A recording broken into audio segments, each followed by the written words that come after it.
baboy. Lalagay dyan. Wow. Yup. Tapos, di ba na ano yan? 3 itlog po para Tatlo sa... ako 600. Ay, kuhanin mo yun, oh. Binabati lang niya ng itlog. Natin ang gulay. Anong mga gulay po yung nandito? Repolyo, toge, keros yan. Wow. Yan. Ayun po yung pinakalaman ng...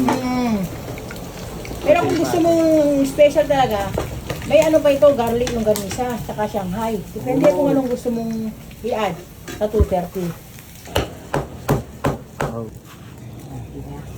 So meron po siyang Lechon kawali, lechon kawali, chicharong bulaklak, tapos may liver na liver ng baboy, Tapos, meron din pong ground beef. beef. Wow. Wow. Ito ba ay 600? Ayun ang 600 pa lang Good yan. for ilang tao po? 3 to 5 person. 3 to 5 person. Nahulog na sa dami na nilalagay para magasakuan para sa bahay. Yan na. Wow. Tapos na. Wow. Ito po yung pansit. Ano ba? Batil patong. Batil patong. Wow.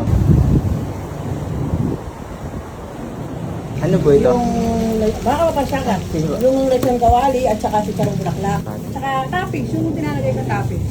Doon po niluluto yung noodles sa pinagkuluan ng baka. Ayan, nilalagay ko na ngayon to kasi May bilao po kayo. Magkano po Meron. yung bilao? may 600, may 900, may 1-1. Small, medium, large yun eh. Ayan. Ayan yung palabon toyo. Yan ang ginagamit ko lang sa kapatid. Pero galing po to, Tugigaraw. Bakit po malabon? Yan ang pangalan lang, pinangalanan lang.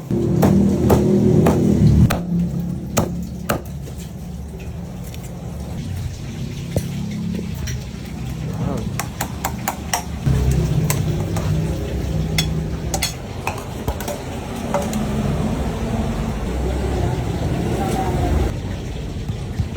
Wow.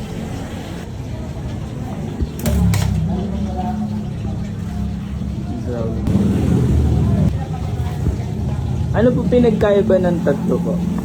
Ayaw ano lang, yung presyo lang. Presyo, tapos ilang toppings lang po yung napagkaiba. Wow.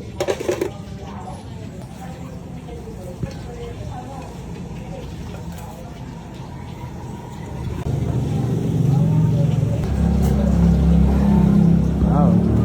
Ito yung 230, ito yung 200, ito yung 170. Ito yung